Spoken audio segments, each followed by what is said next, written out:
So many women are living in survival right now, not being able to relax, being constantly stressed, constantly on a go. And when the time comes to relax with your partner or on your own, just to shower, to go to sleep, you still rush, you still live in survival, and you literally cannot allow yourself to relax and be in such a flowy feminine energy. And it is so difficult to do when you're in your survival mode, constantly running, constantly stressed, constantly rushing. I've been like this for the last month, I think. And I decided to film that video because I brought myself out of survival. I did some inner work again. I reminded myself how to stop living in that survival and actual steps that helps me to keep myself grounded. It keeps me in my feminine energy and also very relaxed. Let's get to the points. First thing. Stop running and stop rushing. I can relate to this like no one else because I work as a waitress. Sometimes it is crazy rushing. It is actually your work to run, to rush, to multitask in your head and constantly be so efficient and don't relax in your mind, in your body. You need to run through these like 5 hours, 6 hours of work. You're on your legs and you're multitasking and you're literally learning how to put your body into that survival. Honestly, for the first month of work, I was not able to relax at home even. I was in the same mode and energy of like work, run, do this, very structured, very effective, and I was not able to relax at all. In my apartment, I was thinking, how can I manage to take this thing and this thing and this thing and try to take it all together and bring it to the other place in my apartment, for example? Or how can I manage to do 3 things at the same time and multitask? And these exact actions, they put you in survival because your body is in a very, very high stress mode, meaning it cannot relax. Honestly, the best of your ideas, they come from actually relaxing. As a woman, when we're relaxed, we're so creative. We're so wise and calm. We're so healthy in our energy, in our body, because when you actually relax, you get to experience that energy flow, no rushing, peace. It will bring your partner in a relationship, for example, a lot of peace and inspiration. I would recommend you to do, and I started doing, it's putting your speed and literally the way you move around your house during your day. Even if you're rushing, do less tasks or wake up earlier to do these tasks. Literally stop rushing and constantly going through the to-do list, like I need to do this right now and this, and I was constantly also running on a buses, for example. So if you're constantly running and you see yourself always being like busy, always being on a go, walking fast, if you catch yourself doing that, slow down. Like literally physically push your body to move slower. If you got used to tying your laces on the shoe very fast, you do it slowly. You do it intentionally and slowly. It might irritate you in the first, I don't know, in the first time it will irritate you like, I want to move fast, and you feel how it is difficult for you not to run, but to relax when you're showering. You don't do it like this, but you shower slowly, feeling your skin, feeling the water coming down your body, everything you feel. When you brush your hair, you don't brush it like this so quickly because I'm running everywhere. You brush it slowly. Enjoy every action that you're doing. You are slowing down physically and you push yourself to slow down.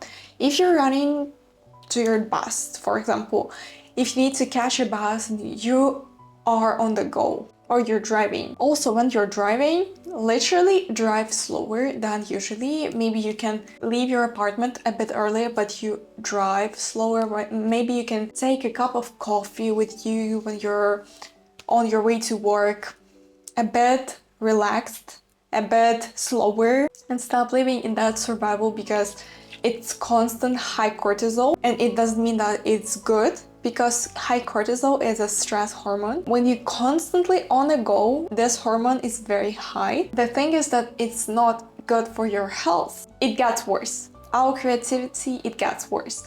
Our energy level, it gets worse.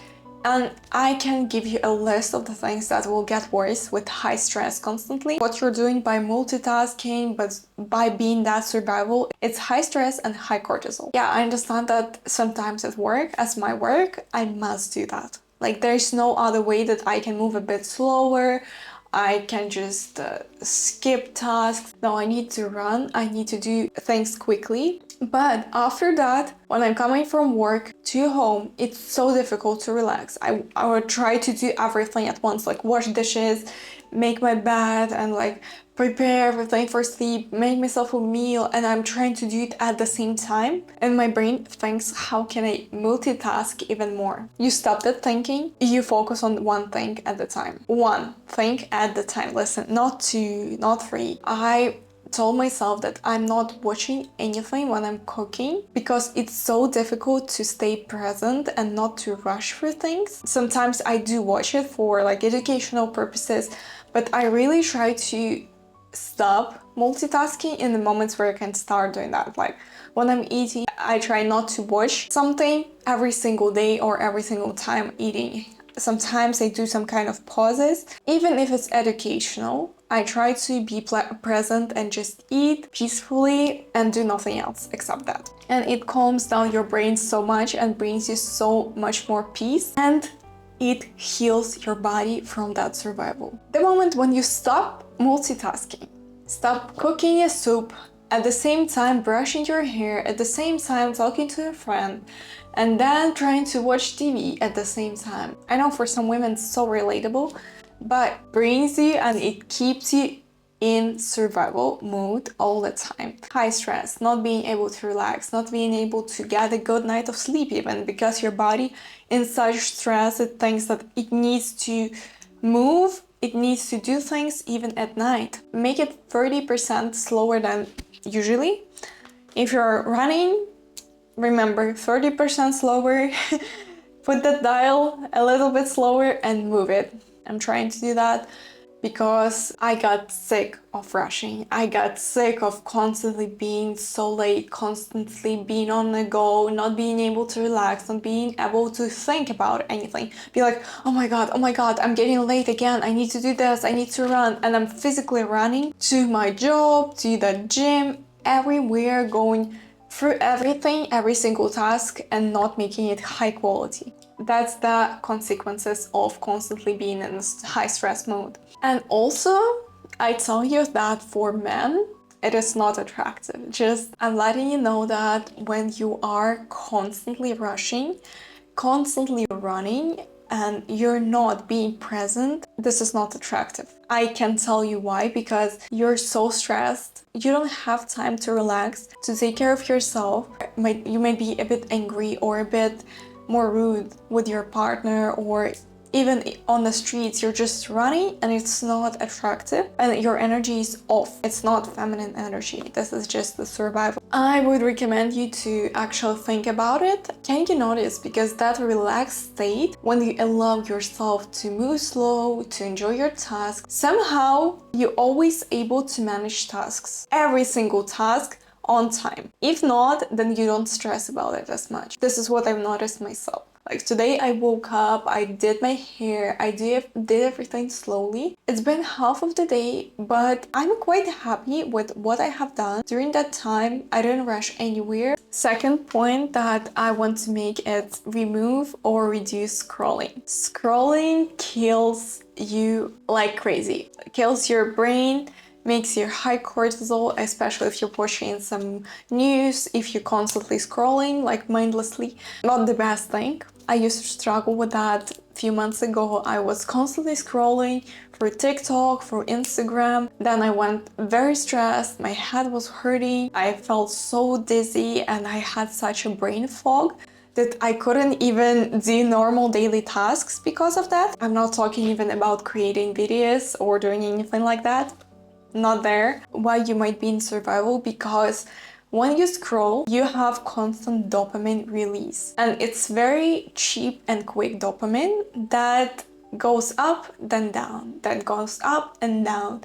But the point is that when you start scrolling, your dopamine hits high, then it drops. Then you watch another video, in 5 minutes, it gets higher, but it's not as high as the first one, and it drops. And again, you watch another video, it gets like to the middle level maximum, then it drops and it goes down, down, down, and then nothing can stimulate your brain and make you that satisfied and gives you, and it cannot give you that much pleasure anymore. That's exactly why you try to seek more pleasure and you cannot get it, because your brain cannot make so much pleasure hormone like dopamine. It's very instant gratification from scrolling. You cannot get that dopamine and you get into survival and stress because nothing makes you happy anymore. Like simple moments, like food, because when you eat normal food, like it's not satisfying. I crave something more junk. It satisfies your cravings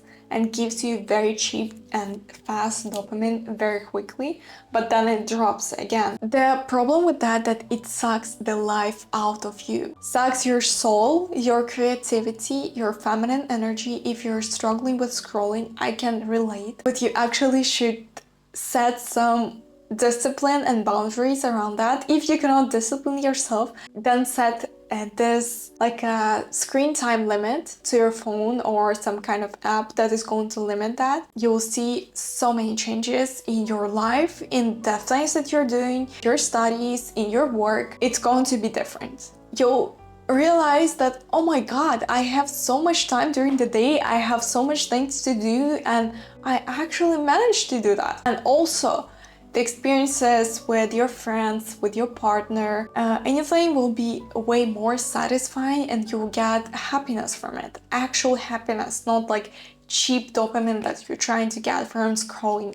Third point, it's reduce things that drain your energy. What I mean by that, it might be people, but it also might be actions. For example, these days I have been doing a lot of internal work and work on myself and on the things that are draining me. I haven't noticed that before, but then I just sat down and analyzed which things are draining my energy. Like, be so honest, Elizabeth. And then I realized that these things, it's long emotional conversations that go nowhere. For example, with my partner, when we're speaking about things for 4 hours and we're discussing some kind of problem, it doesn't go anywhere and it's so draining. It sucks the soul, your energy, everything out of you. I just stopped that. Maximum 30 minutes rule that I have right now. We have 30 minutes to discuss the thing that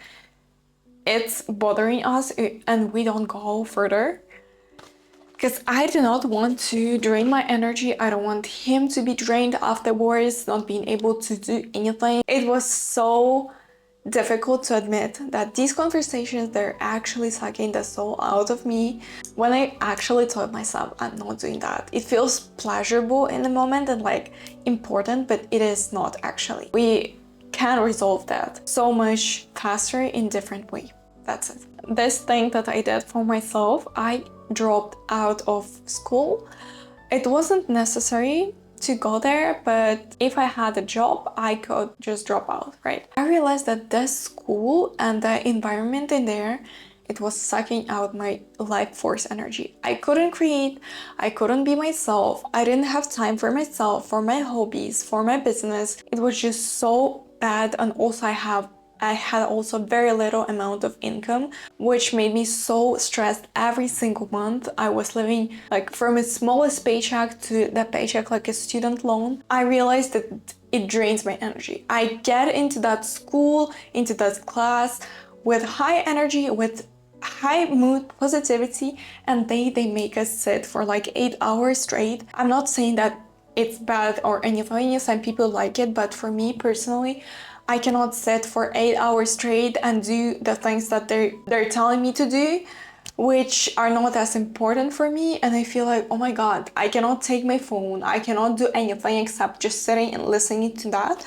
and drained me so much. And I thought, no, I'm not going there, because I know that I can do way better than just sit at school for 8 hours straight. That changed my life. I haven't seen so much growth than in these 2 or 3 months from the moment I quit that. Think about it, it might be very important life decisions, For you, I'm not saying that you should drop out of university or school or college, but if it's sucking out the life out of you, maybe you're not meant to be there. You're not meant to actually study that, and your soul doesn't want to be there. That's why it's literally sucking the life out of you. And I realized that I'd better work as a waitress while building my business, and it will work out. Like, I don't care, I'll build it, it will work out. The point is that I don't want to do things that are draining me so much that I cannot even do other things.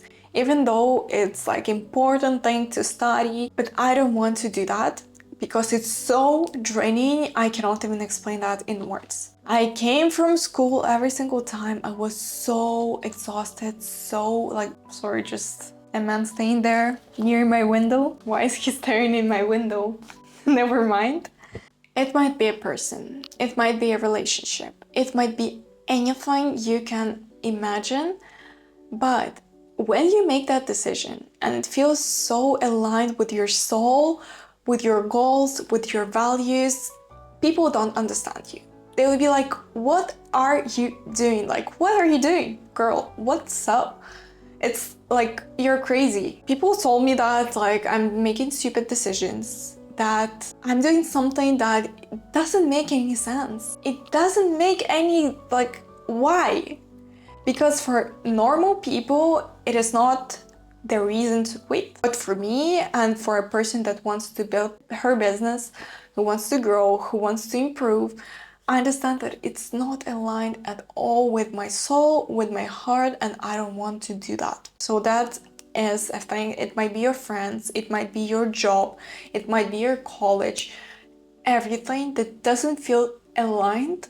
Do you want to work if you're studying? Do you want to work at that job that is going to drain the soul out of you? You'll be hating your job and waking up every single day and hating that thing. I don't think that you want to live like that. I don't want to live like that, and I don't recommend anyone to do that, because what's the point of life then? Hating your job and just doing that for money?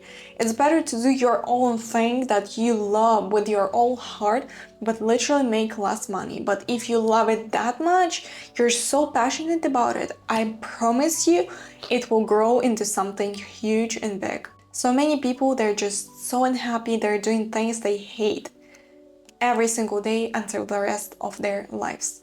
I don't want to fall into that trap. People, they may tell everything. They may tell everything they want. But I want to listen to myself and to my soul and to God, what is He saying to me, and my intuition, what is saying to me and what feels good for me and for my soul and for my body to do. So that's my point. If you feel like something drains you so much, like your habits surrounding your apartment. I was living in an apartment before that was so draining for me. That's why also, that's not the main reason, but that's also the reason why I moved out. I'm so energized here. I didn't know I could wake up so energized, be so excited for a day. It might be your city. If you don't have that opportunity, somehow make it work. Move to another part of the city. I don't know, whatever it is. If it's so draining, it's not meant for you. It is not meant for you, I'm telling you. And the last thing that I want to talk about is overthinking. Overthinking about your life decisions, or overall about certain decisions that you're making. It might be small decisions like buying something, or about big decisions. Of course, we cannot avoid like thinking and reflecting on the big decisions. That's so important. When you're overthinking about some small, and I'm sorry, so dumb things that does not matter long term, why do you even spend your time, your energy, your precious creativity to think about these things? It's so stupid, because I was a person who was going on the grocery store, walking around like 10 times, not knowing what to buy. What should I buy myself for lunch? It took like 10 minutes to decide and to just look at it first. Maybe I should buy this or this. The rule. It drains your energy so much. It takes so much mental space to literally think which type of apple I want to buy, this or this one. So I give you like this task. I also gave it to my client and she loved it so much. So for people who are so indecisive, take a 10-second rule. You have 10 seconds to decide which one you want to buy. Yesterday, I was buying myself a journal. I can show you. These simple things, I was buying myself a journal. This is a journal that I chose and decided to buy. It's so cute. And I'm happy that I decided to buy this one. I was staying there, I was thinking like, we had this option and this option, the most that I liked. I want this one or that one. And it was kind of a struggle for me. But then I just told myself 10 seconds. It's like, this one. I picked this one and I wasn't wrong. But if you pick the wrong one and you think, I should have chose like another one, then it's your decision at least. Then you made the wrong choice or you just regret about it, like whatever it is your choice, it was your choice. So who cares? If it's your choice, then trust it. At least you made a choice and it was fast. So I'm not thinking to like mindlessly make different decisions in your life, especially important ones that are going to make big difference long term, like which person I should marry, or this is obviously very important. It needs reflection and wisdom and some time to think. But these things, like which thing should I buy, also it takes up so much mental space. So this 10 seconds rule, it saved me from overthinking a lot. It reduces a lot of stress and also gets you out of the survival mode at the same time. So I would recommend to start doing that to every person who is constantly overthinks about life and decisions that does not even matter. Yeah, I think I actually said everything I wanted from my notes.